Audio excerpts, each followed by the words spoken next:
আসসালামু আলাইকুম। হিদায়াত। আমরা সবাই জীবনে কিছু না কিছু খুঁজছি।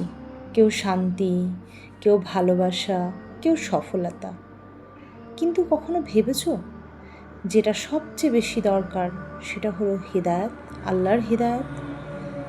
হিদায়াত মানে শুধু পথ খুঁজে পাওয়া না, এটা হলো ভুলের মাঝেও ঠিকটা বুঝে নেওয়া, অন্ধকারের মাঝেও আলোর দিকে ফিরে আসা। কতবার আমরা ভুল করি, দূরে সরে যাই, তবুও আল্লাহ আমাদের ছেড়ে দেন না। চুপচাপ অপেক্ষা করেন কবে আমরা আবার তার দিকে ফিরব। হয়তো তুমি এখন একটু হারিয়ে গেছো, হয়তো মনে হচ্ছে কেউ বুঝছে না, কিন্তু বিশ্বাস করো, একটা ছোট্ট দোয়া, একটা আন্তরিক ইয়া আল্লাহ তোমার জীবন বদলে দিতে পারে। কারণ হেদায়েত চাওয়া মানে আল্লাহকে খুঁজে পাওয়ার শুরু। তাই আজ একটু থামো আর অন্তর থেকে বলো, ইয়া আল্লাহ আমাকে সঠিক পথে চালাও। আমিন।